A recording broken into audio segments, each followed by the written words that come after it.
Hello bachcho, let's read the question. The question says the correct order of speed of sound in different media is considered the speed at constant temperature. Option A, velocity in air greater than velocity in solid and greater than velocity in liquid. Option B, velocity in solid greater than velocity in air and greater than velocity in liquid. Option C, solid, liquid and then air. Option D none of. यहां पे हम question की बात करेंगे तो तीन चीजों में बेसिकली जो है वेलोसिटीज को कंसीडर किया गया है.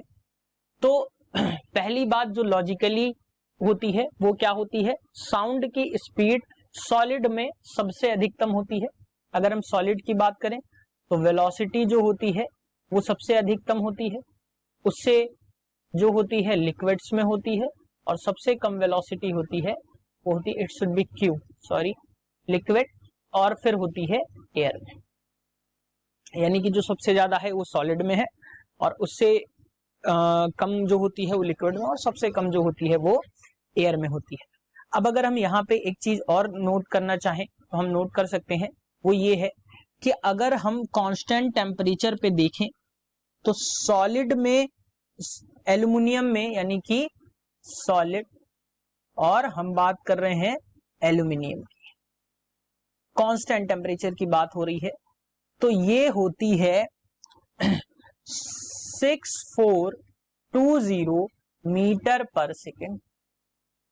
और यही वेलोसिटी अगर हम लिक्विड की बात करें, यानी कि लिक्विड यानी कि वाटर की बात कर रहा है तो हम वाटर की बात करेंगे, तो ये होती है 1482 मीटर पर सेकेंड.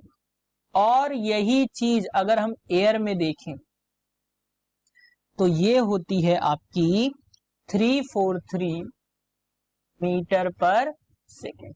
ये याद करने की चीजें हैं, आप याद रख सकते हैं. सॉलिड में, एल्यूमिनियम में 6420, और नहीं अगर याद है तो आप ये कॉन्सेप्ट को ध्यान में रख सकते हैं. तो अगर हम इस कॉन्सेप्ट के हिसाब से देखें तो सबसे ज्यादा जो होती है वेलोसिटी वो रहेगी, इस कॉन्सेप्ट को अगर हम ध्यान में रखें तो सबसे ज्यादा रहेगी एल्यूमिनियम में, उससे कम हो जाएगी वाटर में और उससे कम हो जाएगी एयर में. So the correct option for this question is option which option is correct? Option C is the correct option for this question. Hope you understood it well. Best of luck.